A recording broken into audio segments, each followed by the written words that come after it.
So, hello guys, welcome to this another video. So, this video is going to be about interview, basically my interview experience, and I will be discussing about what are the questions that are asked to me in my interview and what is the level of the interview so that you guys can get a basic idea about how an interview of SOIT officer happens. So, without any delay, let's start. So, first of all, my little introduction is that my name is Rohit Marmot and I cracked the IBPS SOIT officer in 2021 and allotted UCO Bank. So, so my interview started as usual. I walked into the room. There were around 5 to 6 members. I don't actually recall, but there are for sure 5 members in the interview. So this was their sitting arrangement kind of, and I was sitting here. It was the room was not very big, so I was sitting very near to these guys. So according to me, there was this female panel member who was sitting here, and she was the one who asked me the technical questions. So first of all, my interview started with the usual introduction. I started my introduction, and then as I was completing my introduction, I was not actually completed my introduction, but I was near to the end of my introduction, and then suddenly the main panel member uh, of the panel interrupted me and asked me a question. He asked me a question in Hindi, so then on the interview goes in Hindi itself. So the question he asked me was, uh, he said, Rohit बताओ कि country में हमारी country में poverty के क्या reasons हैं। तीन तीन कारण बताओ हमारी कंट्री में जिनकी वजह से पॉवर्टी है। तो मैंने उनको दो आ, तो ये पहला क्वेश्चन था, पॉवर्टी वाला, जैसे जनरल क्वेश्चन। सो मैंने उनको दो रीजंस बताए। पहला बताया unemployment, second lack of education, and तीसरा I was not able to recall, but I said them another reason, but it was not correct. So he said, no, no, this cannot be the reason. He corrected me. So then I said, okay, sir. Uh, okay, sir. Then, uh, then he asked me, as I said, कि मैंने कहा कि sir क्या नाम से कि lack of education की वजह से पॉवर्टी भी है। तो उन्होंने उसके ऊपर से उन्होंने क्रॉस क्वेश्चन किया। उन्होंने पूछा मुझसे कि बताओ हमारे इंडिया में कौन सी ऐसी स्टेट्स हैं जिनमें हाईएस्ट लिटरेसी है एंड लोवेस्ट लोवेस्ट लिटरेसी है। तो वो भी मुझे नहीं पता था। मैंने बोला सर मुझे I am not able to recall right now, but I will surely look into it. So ये सेकंड क्वेश्चन था जो मुझे नहीं आता था। पहला मुझे पार्शियल आता था एंड सेकंड मुझे नहीं आता था। और उसके बाद उन्होंने पूछा मुझसे, हाँ फिर अ, फिर किसी और ने पूछा मुझसे, मतलब दूसरे पैनल मेंबर ने पूछा मुझसे कि Rohit, because I belong to Rajasthan, so he asked me some questions about Rajasthan GK. So he asked me who is the finance minister of Rajasthan. अब क्योंकि जब पहले पैनल मेंबर ने मुझसे हिंदी में क्वेश्चन पूछा था, तो हिंदी में ही जवाब देना चाहिए, जिस लैंग्वेज में पूछ रहे हैं उसी में, तो मैं हिंदी में ही जवाब दे रहा था। Then the another member asked me, वो भी हिंदी में बोला कि रोहित बताओ राजस्थान का फाइनेंस मिनिस्टर कौन है। मुझे वो भी नहीं आता था। थर्ड क्वेश्चन, अब स्टेट का फाइनेंस मिनिस्टर मिनिस्टर मुझे नहीं लगता ज़्यादातर लोगों को पता होता है। From an technical background I don't think these things everyone remembers. So मैंने कहा sir I am not sure about it, I will look into it surely. Same reason, same answer I gave it to him. And okay, then then this guy, he said कि अच्छा अभी हमारा budget, उस time पे budget जो union budget था वो release हुआ था, एंड ऑल्सो स्टेट बजट भी रिलीज हुआ था। तो उन्होंने मुझसे पूछा कि बताओ राजस्थान में जो अ, हाँ राजस्थान में जो बजट रिलीज हुआ है। एक्चुअली उन्होंने पहले मुझसे पूछा था बजट जो रिलीज हुआ है, तो हमारे जो राजस्थान बजट रिलीज हुआ है वो किसने रिलीज किया है। पहले तो उन्होंने बजट का कुछ क्वेश्चन पूछा था मुझसे, फिर दूसरे मेंबर ने मुझसे फाइनेंस मिनिस्टर पूछा था, वो भी मुझे नहीं पता था। फिर उन्होंने दूसरा क्वेश्चन राजस्थान का ही पूछा कि आईटी मिनिस्टर कौन है, ऐसा करके कुछ, तो वो भी मुझे नहीं पता था। फोर्थ क्वेश्चन मैंने वही बोला कि sir I am not sure about it, I will look into it, I am not able to recall. ऐसा ही मैंने कुछ आंसर दिया उनको।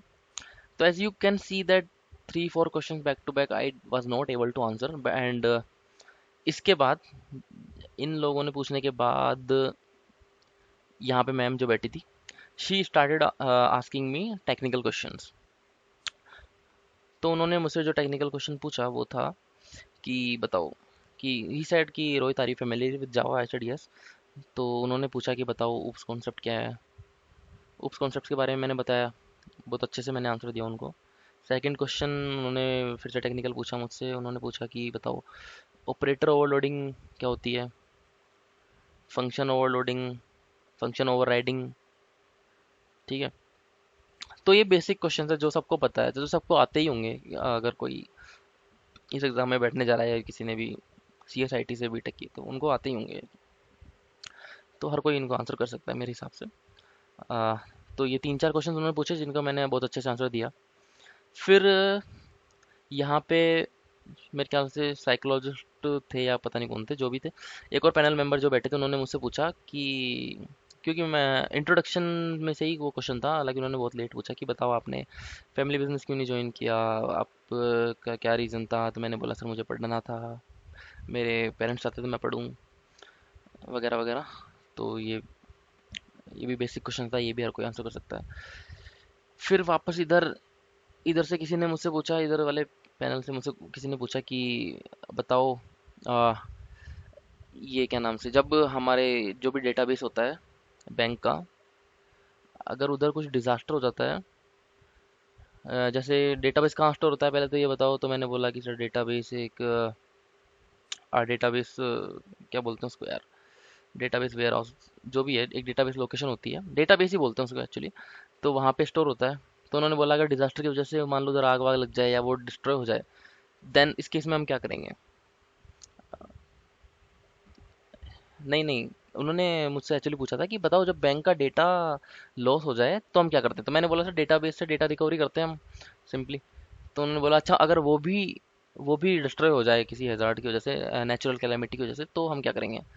तो मुझे नहीं पता था कि, मुझे उस टाइम पे ये नहीं पता था कि एक सेकेंडरी डेटाबेस भी होता है बैंक का। अगर अगर जो डेटाबेस सेंटर है वो भी डिस्ट्रॉय हो जाए और बैंक का एक्चुअल डेटाबेस भी डिस्ट्रॉय हो जाए, तो एक सेकेंडरी डेटाबेस भी होता है, वो मुझे नहीं पता था उस टाइम पे। तो मैं उस चीज़ को आंसर नहीं कर पाया था। मैंने बोला सर कि मुझे नहीं पता क्या करेंगे। तो वो जो टेक्निकल क्वेश्चन पूछने वाली जो मैम थी, उन्होंने बोला कि वहाँ पे एक और डेटाबेस होता है जिससे हम रिकवर करें। उन्होंने बहुत अच्छे से मुझे, मतलब क्या बोलते थे, बहुत कामली मुझे बताया, समझाया कि ऐसे ऐसे होता है कि दूसरा डेटाबेस भी होता है, हम उससे रिकवर कर लेते हैं, क्योंकि अगर दोनों ही हो जाएंगे तो ऑब्वियस सी बात है एक और होगा ही सही। ऐसा उन्होंने मुझे समझाया। मैंने बोला हाँ हाँ ठीक है मैम। मैंने बहुत अच्छे से बोला कि ठीक है मैम, मैं ध्यान रखूंगा। मैंने इंग्लिश में बोला कि ma'am I will surely remember it. और उसके बाद उन्होंने जो क्वेश्चन मुझसे पूछा, लेट मी रिकॉल। हम्म तो जहाँ तक मुझे याद है, मैंने काफ़ी दिनों से सारे सवाल जवाब सोचने की कोशिश की थी, मैंने नोट करके रखे हुए थे एक साइड पे। इनके अलावा मुझे कोई क्वेश्चन याद नहीं आया। तो मेरे ख्याल से, जहाँ तक मुझे याद है, इतने ही सवाल थे मेरे इंटरव्यू में, ज़्यादा नहीं थे। और उसके बीच में हल्का फुल्का थोड़ा ऐसे ही होता है ना कि एक क्वेश्चन के बाद कोई दूसरा क्वेश्चन, एक बात, मतलब जैसे आपने किसी क्वेश्चन का जवाब दिया तो उसी जवाब में से एक हल्का सा छोटा मोटा क्वेश्चन है वो पूछ लेते हैं, तो आप एक दो क्वेश्चन फॉलो अप क्वेश्चन बन जाते हैं, तो उनके भी आंसर आप दे देते हो।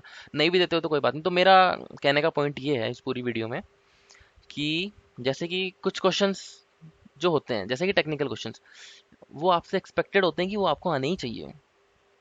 मतलब 80% उस चीज टेक्निकल नॉलेज आपको होनी ही चाहिए। जो भी वो क्वेश्चन पूछते हैं उनके 80% आंसर्स आप, मेरे ख्याल से आपको देना चाहिए, क्योंकि वो चीज़ तो आपसे एक्सपेक्टेड होती है, because you are going to join the bank as an IT officer. तो you are going to be an specialist.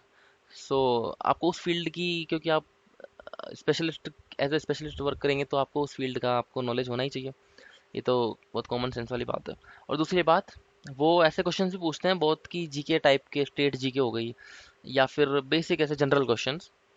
तो जरूरी नहीं है कि वो आपको आए ही सही। अब जैसे कई लोगों से कई जैसे मेरे दोस्त हैं, उनसे मैंने पूछा था, तो कई लोगों से बेसिक बैंकिंग टर्मिनोलॉजीज भी पूछी थी, लेकिन मुझसे एक भी क्वेश्चन, ये इसको छोड़ के, डेटाबेस रिकवरी वाले को छोड़ के, एक भी क्वेश्चन उन्होंने मुझसे बैंकिंग रिलेटेड नहीं पूछा था। बाकी काफ़ी लोगों से पूछते हैं वो, क्रेडिट कार्ड डेबिट कार्ड में डिफरेंस, क्रिप्टो करेंसी के बारे में, क्योंकि उस टाइम पे ट्रेंड में था। क्रिप्टो करेंसी के बारे में पूछा था किसी ने, मतलब ब्लॉकचेन के बारे में। और मतलब ट्रेंडिंग टेक्नोलॉजिकल न्यूज़ भी पूछ लेते हैं, और बेसिक बैंकिंग टर्मिनोलॉजीज भी पूछ लेते हैं। तो ज़रूरी नहीं है, जैसे बेसिक बैंकिंग टर्मिनोलॉजीज है वो आपको आनी चाहिए मेरे ख्याल से, लेकिन ज़्यादा डीप में अगर आपको बैंकिंग का भी नहीं पता है तो चल जाता है। और जो ये इंडियन, ये जो जो करंट अफेयर्स वाले कुछ न्यूज़ हो गई, या जीके वाली कुछ न्यूज़ हो गई, ये स्टैटिक जीके टाइप की, कौन कौन सा, सॉरी, नॉर्मल करंट जीके वाली, तो वो ऐसे कुछ जनरल क्वेश्चंस आपको नहीं भी आते तो you can simply say that I sure sir I am not able to recall. तो ज़रूरी नहीं है आप हर चीज़ का जवाब दो, गलत जवाब तो खैर देना ही नहीं है। नहीं आता तो आपको साफ साफ बोल देना है कि मुझे नहीं आता है, बट मैं इसको जाके देख लूँगा।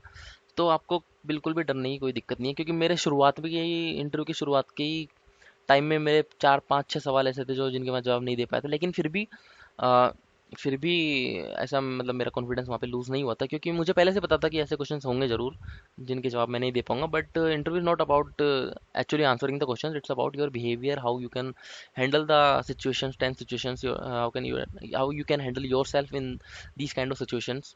सो ये सब चीज़ें देखी जाती है, कॉन्फिडेंस वगैरह देखा जाता है, यही चीज़ मैटर करती है। हर सवाल का जवाब देना मैटर नहीं करता है मेरे ख्याल से इंटरव्यू में। और बट टेक्निकल नॉलेज आपको होनी चाहिए, टेक्निकल क्वेश्चंस के आप जवाब दे पाओ इतनी आपको नॉलेज होनी चाहिए बेसिक। और इतने मुश्किल क्वेश्चंस वो लोग नहीं पूछते हैं, ट्रस्ट मी। तो आपको इंटरव्यू की मेरे ख्याल से कोई चिंता करने की कोई बात नहीं होती है। तो ऐसा ही हल्का फुल्का इंटरव्यू होता है, ज़्यादा नहीं होता है। मेरे टाइम पे शायद मेरा ये चला होगा लगभग 35 मिनट्स अराउंड, 35 तो नहीं, कम ही चला था, around I would say 15 minutes. जैसे मैं याद कर पा रहा हूँ, मैंने मेरे से जो पहले जो कैंडिडेट गया था उसके लिए मैंने कितना वेट किया था, तो it was around 15 to 20 minutes, hardly hardly 15 to 20 minutes, it was actually less than that. So interview is not that big of a deal. So आपको इसकी टेंशन करने की जरूरत नहीं है, you should be focusing on your mains mostly. तो कहने का मतलब ये है, I will summarise my points that that it's not necessary that you should answer, it's not necessary to answer all the questions.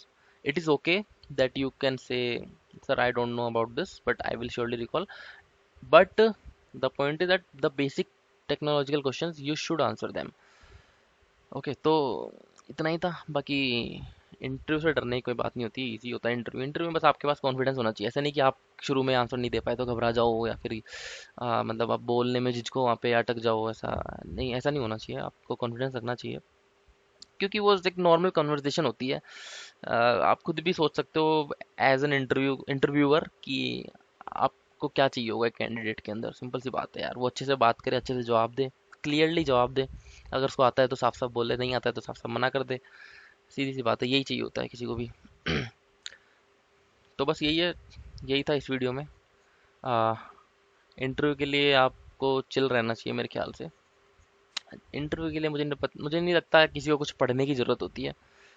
मैंने मेरे टाइम पे पढ़ाई की थी, मैंने वो क्या नाम से बेसिक बैंकिंग के बारे में पढ़ाई की थी, कि आरटीजीएस की लिमिट, नेफ्ट की लिमिट, और कुछ फुल फॉर्म्स बैंक की, करंट अकाउंट, सेविंग्स अकाउंट वगैरह वगैरह, बहुत कुछ होता है। तो बेसिक फाइनेंशियल अवेयरनेस मैंने पढ़ी थी, लेकिन उसमें से एक भी क्वेश्चन मुझसे इंटरव्यू में नहीं पूछा।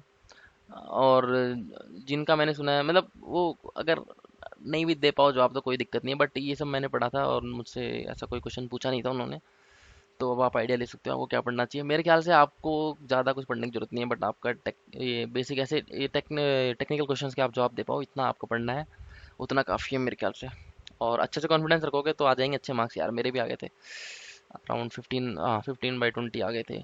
सिर्फ इन्हीं को इन इन क्वेश्चंस का आंसर देने की वजह से, ये सॉरी, इसका और इसका, प्लस कॉन्फिडेंस अच्छा रखने की वजह से, और ठीक से बात करने की वजह से इतने मार्क्स आ जाते हैं यार। और क्या नाम से, ज़रूरी नहीं है सब कुछ आप बताओ।